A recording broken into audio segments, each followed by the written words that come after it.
done a main grocery shop in a little bit over a month.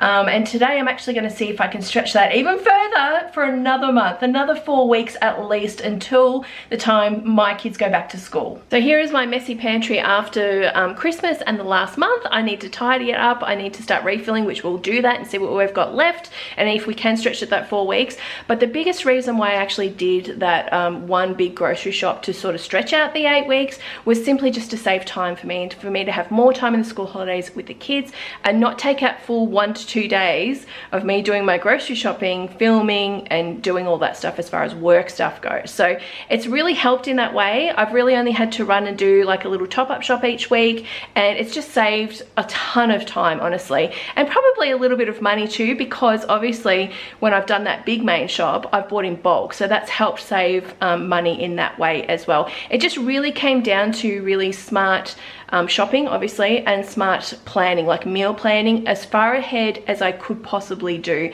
Meal planning needs to be flexible, obviously, especially when you're planning out like 2-4 weeks at a time. I was thinking 8 weeks at a time, so I had to really think ahead about what was going to work for us and how I could make that happen. Before shot of my absolute chaos mess after Christmas and me not doing anything food related for the last couple of weeks, I do need to tidy up, but here's a bit of a before shot and then I'll show you an after. You will see the grocery shop coming up here on the channel. That will be the next video, and I'll talk about how we've gone after the first 4 weeks. I'll show you what I shopped and all of that, of course.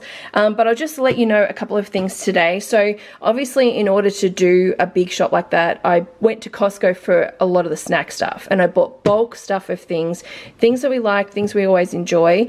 1, to save money, but 2, just to be able to get bulk items. Sometimes it was a bit more of a convenience thing, obviously. It might not necessarily have been the cheapest thing when it comes to like the chips, which I'll show you in a second, but it was just being able to have that stuff here and not have to worry about going back and doing more shops, you know, every week or every fortnight. These muesli bars are something that we got. I need to refill this here. These are great. We love them. You can buy them in bulk. There's 64 in here. That definitely is going to last us the 8 weeks, if not further. So we're going to start tidying up this and then start refilling things and see where we're at as far as snack stuff goes, because I know that the snack stuff is something that I thought might run out sooner than my main meal stuff that I've got in the freezers, as to where I might have to actually go back in the next 4 weeks for more stuff. Fingers crossed I don't have to do that.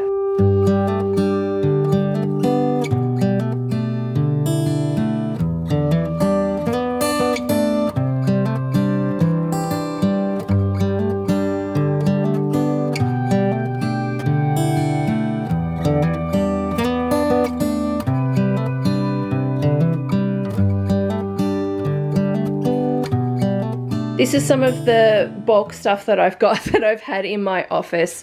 I keep a lot of stuff in that cupboard there for stockpiling and stuff for the summer holidays.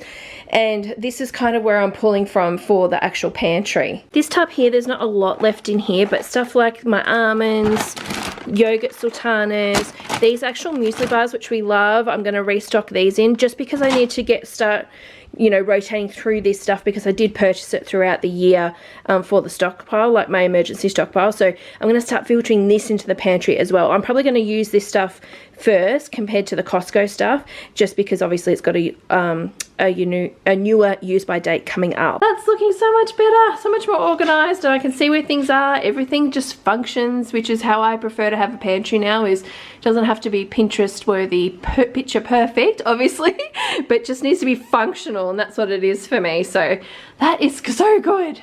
Inside here I do all of my main sort of foods, you know, main meal stuff like lunches and dinners basically, and I've just filled up what I can here and what I need to. The only thing I'm out of is rice.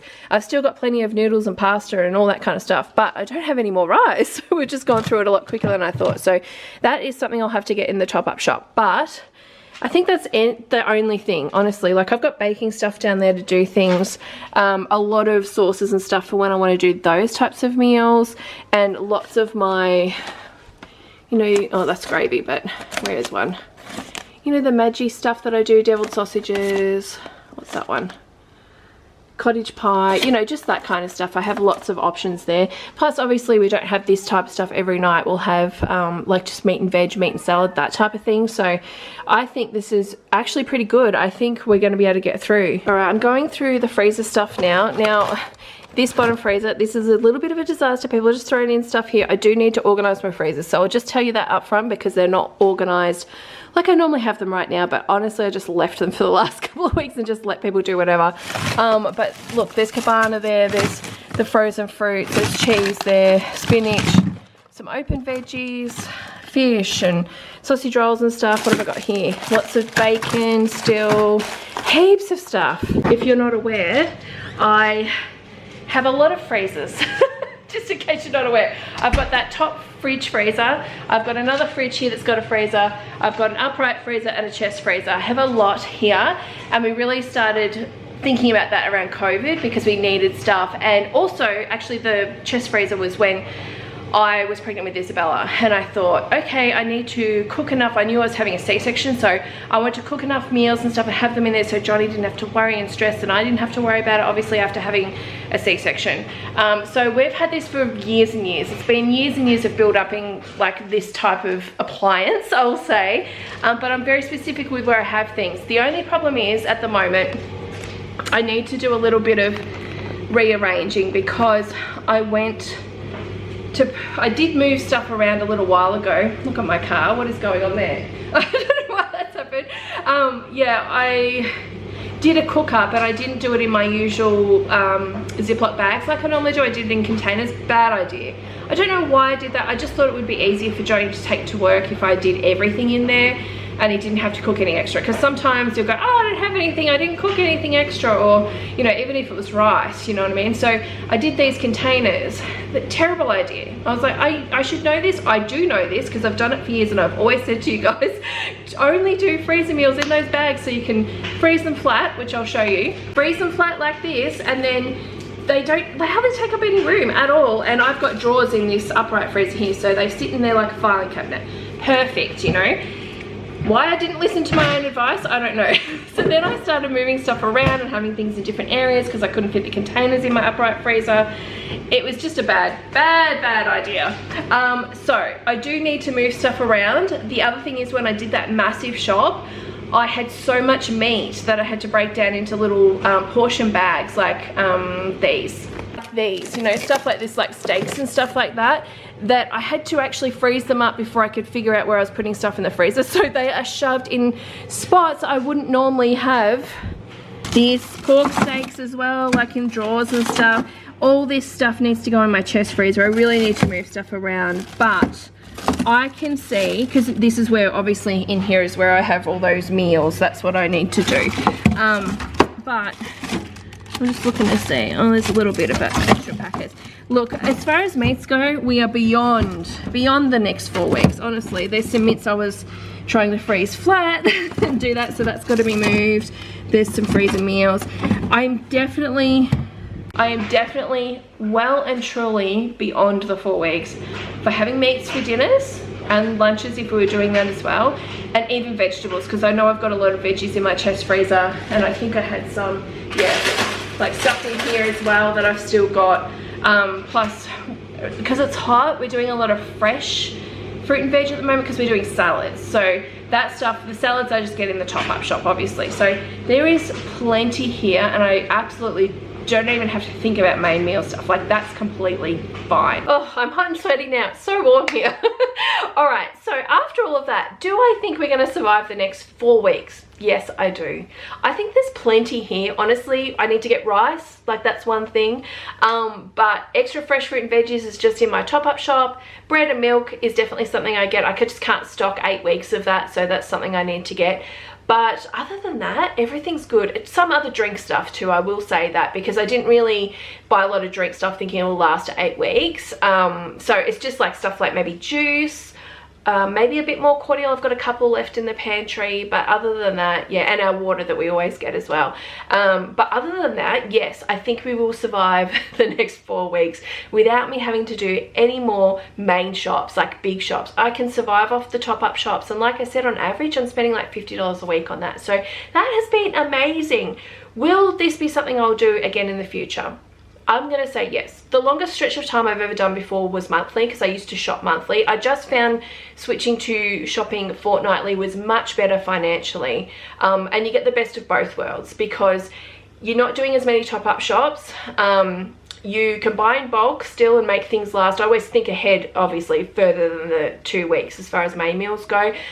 But you can buy things in bulk and have them stretch longer. But you can definitely on those top-up shops catch up on the sale items and not miss out on things. And especially if you're doing it on the main shop as well. If your main shop falls on a certain week where there's a lot of great things on sale that you want to take advantage of because they're like half price, then definitely do that. So I always think that's probably the only thing that's you know, not kind of worked as far as having all the little top-up shops over 8 weeks is, you know, there's not a lot of room in the budget. Well, I could spend it if I want to, but I don't want to. I don't want to overspend. I've got plenty of stuff here. So, but I'm not going to be buying as many sale items, I guess I would say. But as far as cutting down time, absolutely fantastic, has been brilliant for me. And it's probably something I'll consider in the future again, simply because of my situation, my living situation here. I work from home, I run the house, I have the kids. I'm also work a little bit outside of the home as well, so I'm very busy all the time. And when I'm focusing on, you know, I'm self-employed obviously with this mum at home, so when I'm working on a lot of that stuff and that, I want to cut out time as much as possible. And I also don't want to have to repeat a lot of things here on the channel. I've been filming here on this channel for what, 10 years or something, but maybe a bit longer, and for a majority of that I've been filming grocery hauls. So it's like hundreds of grocery hauls here on the channel, so I don't feel like I need to do that as much for you guys. You guys understand, know things and know how I operate, but it's always fun to have grocery hauls. People love them. So I might actually switch to doing monthly perhaps again, and working it that way. We will see, but it's definitely been a bonus for me, and so much more time I've had. You know, it's cutting out 2 full days out of every week for me, so it's been fantastic just because of the filming and everything else I do. So that has been a successful little experiment, I'll say, on doing those 8 weeks. Never done 8 weeks before, like I said, but yeah, it's definitely been worth it for me this time around. So very happy with the results, guys. All right, stay tuned here on the channel. Obviously the next video I'm going to be talking about how I planned that big main shop that I did, thinking about the 8 weeks and all of that. You get to see the grocery haul as well, of course, so you can see the things that I purchased. Of course, I still had some stuff here in the house and that as well, so I took all that into consideration, but you get to have a little bit of the behind the scenes to see what was going on and you know, what I was thinking and what I ended up purchasing, and 4 weeks on, obviously, on how things have gone, because that's another reason why I waited to film that video, like to finish it for you guys, because I wanted to give you some feedback on how I've gone for the 4 weeks. So yeah, anyway guys, thanks so much for watching, and I'll see you probably tomorrow. Bye.